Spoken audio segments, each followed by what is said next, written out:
السلام علیکم ملګرو د ریاکشن ویډیوګانې مې ځان له څنګه جوړو دا کلیپ راته تر اخره پورې وګورئ او د نورو ملګرو سره هم شیر کړئ او بیا در سره به یو څو خبرې کوم داسې ویډیوګانې مې ځان له څنګه جوړو لکه څنګه یې تاسو کتلي په سایډ باندې ځان سره یو ورکوټه شاندې کلیپ لګولی په هغې باندې بیا خبره کوي او داسې ویډیوګانو باندې کاپي رایټ هم نه راځي کاپي رایټ سټرایک هم نه راځي او کاپي رایټ کلیم هم نه راځي او په فیسبوک باندې به هم چې دی نو د فیسبوک د طرفه سټرایک نه راځي که هغه هر څومره اوږده ویډیو وي تاسو صرف ځان سره کلیپ ولګوئ او صرف ورته تاسو ګورئ یو ته اشاره کوئ هغه شانتې نو په دې طریقه باندې هغه ویډیوګانې چې تاسو جوړولی شئ د فیسبوک دپاره یوټیوب دپاره کاپي رایټ سټرایک هم نه راځي یو شیز پې هم نه راځي نو د دې دپاره به تاسو ته د یو اپلیکیشن چې دی هغه ضرورت راځي که تاسو شارټ جوړول غواړئ یو 15 سیکنډ والا کلیپ یا داسې 60 سیکنډ والا نو هغه په یو موبایل باندې هم تاسو کولی شئ او که نه تاسو اوږده ویډیو جوړوئ اوږد کلیپ سره تاسو خپله ویډیو جوړوئ نو هغې دپاره به تاسو ته بیا د 2 موبایلونو ضرورت راځي نو د کوم اپلیکیشن یو اپلیکیشن چې دی سمپل هغه به تاسو د دغه نه ډاونلوډ کړئ د پلی سټور نه نو راځئ د موبایل سکرین طرف ته طریقې زده کوئ دا به څنګه جوړو د ټول نه اول به تاسو راشئ خپل پلی سټور ته خپل پلی سټور چې دی به خلاص کړئ ګورئ ته ښه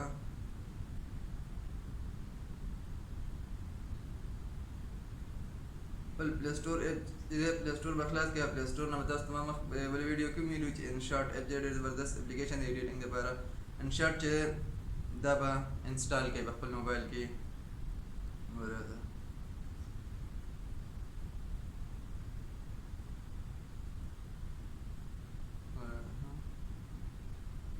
زما سره الریډي په موبایل کې انسټال دی نو تاسو به دا اپس چې دا په خپل موبایل کې انسټال کړئ او بیا به دې ته راشئ ګورئ دغه اپس ته تاسو به چې کوم کلیپ باندې خبرې کوئ هغه کلیپ په اول تاسو په یو موبایل کې ګورئ په بل موبایل کې به چې دی هغه به چک کوئ په هغې باندې به خبرې کوئ او یا شارټ نو په هغې باندې به بل خبرې وکړئ هغه کلیپ هم ستاسو سره په موبایل کې ستاسو هغه خبرې به مې دا دواړه ویډیوګانې چې دي به ستاسو سره په موبایل کې موجود دي د دې نه پس بیا راشئ خپل دغه انشاټ چې دی د انشاټ اپس یې دا به خلاص کړئ ګورئ ورته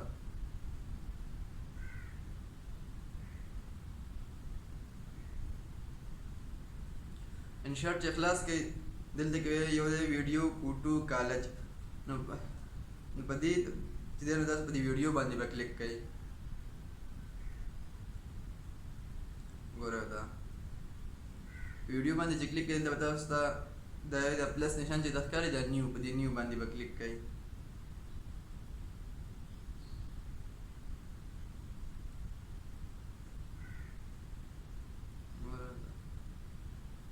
نو اوس دلته کې تاسو کوم ویډیو ځان لکړي په کوم کلیپ چې په هغې باندې تاسو مطلب په هغې تاسو هغې سره ویډیو جوړه کړي په هغې باندې تاسو خبرې کړي په هغه کلیپ باندې نو ټول نه اول به تاسو هغه کلیپ چې دلته هغه به وګورئ په دې کې هغه به سلیکټ کړئ زه هسې اوس یو دلته کې یو کلیپ چې دی هغه سلیکټ کوم ګورئ ورته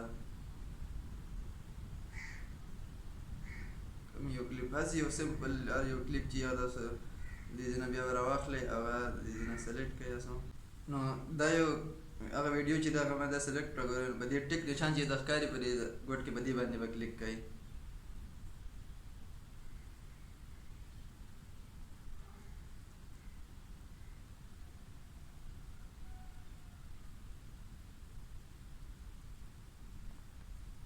دا چې داسې راشي دلته کې نو اول د ټول نه اول به تاسو د ویډیو سایز چې دی ویډیو سایز به تاسو چینج کړئ تاسو د یوټیوب دپاره جوړوئ یا فیسبوک دپاره هر شي دپاره جوړوئ دلته به یوټیوب فیسبوک کې یا یو سایز چې دا چلیږي دلته د ویډیو به دې سیټ کړئ د سایډ باندې ولګوئ د بل سایډ چې دا به کلیپ ته تاسو خالي کړئ ټیک شو د دې نه پس په دې اپشن باندې کلیک کړئ دا پی آی پی چې په دې کې ښکاري دی ګورئ په دې اپشن باندې به کلیک کړئ اوس چې تاسو په کوم کلیپ باندې خبرې کړي هغه کلیپ په دې ځای نه راوچت کړئ هغه چې هر یو کلیپ باندې تاسو خبرې کړي هغه کلیپ چې دی هغه به له دې ځای نه تاسو راواخلئ ګورئ ورته دلته هسې یو سمپل تاسو دغه طریقې دپاره دا کلیپ چې تاسو راواخلئ په دې دلته به دا ایډیټ چې په دې باندې به کلیک کړئ په دې دا کراپ پکې دی دا داسې سایز به برابر کړئ څومره کلیپ تاسو لګول غواړئ هغه هم ګوره داسې زیات دا سایز چلیږي په دې سایز کې به دا برابر کړئ بیا به دلته کې هغه چې جړ باډر لګولی چې شین لګولی چې سور لګولی نو هغه شانتې به تاسو داسې چې دې ایډیټ باندې به کلیک کوئ داسې به درته راوړي نو په دې منځ کې په دې باندې به کلیک کوئ او دلته کې ګورئ سور شین هر قسم د دې ځای کې نه تاسو کوم قسم تاسو لګول غواړئ نو خو زیات کسان چې دی هغه ژیړ خوښوي ژیړ چل مطلب هغه ویډیوګانې چې دي هغه وایرل راځي نو ګورئ داسې به دا ولګوئ نو په دې ټیک نشان باندې به کلیک کوئ اوس دلته چې د کوم ځای کې پورې ستاسو دا کلیپ چې دی هغه تاسو وایئ چې دا کلیپ چلیږي او زما دا خبرې چې دی هغه سټاپ شي نو په دې خپل ویډیو باندې به کلیک کوئ دلته کې او په دې رابشي دلته د فریز نشان چې دی نه په دې ګوټ کې په دې باندې به کلیک کوئ نو چې د کم ټایم پورې ستاسو کلیپ چلیږي د هغه ټایم پورې به ستاسو خبرې چې دی هغه به ودرېدلي نو دا کلیپ چې دا به په دې منځ کې دی تاسو کوم ځای کې خبرې ختموئ بیا دا کلیپ شروع کوئ نو دا کلیپ به ته پاکه ځي تاسو بیا دلته کې ټول سیټینګ دا په دې کې موجود دی په دې کې تاسو کولی شئ دغه شانتې په دې طریقه باندې به ځان له د ریاکشن ویډیوګانې جوړوئ ډېر په اسانۍ سره جوړېږي دا ویډیو تاسو دلته کې ایډیټ کړئ خپل نور لوګو هر شی چې هغه تاسو په دې باندې دلته کې ور واچوئ څه هم تاسو دلته کې لیکل پرې غواړئ نور څه کول غواړئ نو په دې طریقه باندې به تاسو وکئ بیا چې په دې ګوټ کې د سیو دا نشان ښکاري په دې سیو باندې به کلیک کوئ ګوره په دې سیو باندې چې کلیک کوئ دا به زما په موبایل کې سپیس کم دی د ویډیو چې دا لکه د دې سایز دغه چې دی هغه لږ سیوای 1153 MB دا ویډیو ده نو په دغه طریقه باندې ډېر په اسانۍ سره کولی شئ ملګرو که ویډیو مو خوښ شي د نور ملګرو سره ضرور شیر کړئ په یوټیوب باندې نو چینل ورسره هم سبسکرایب کړئ د الله په امان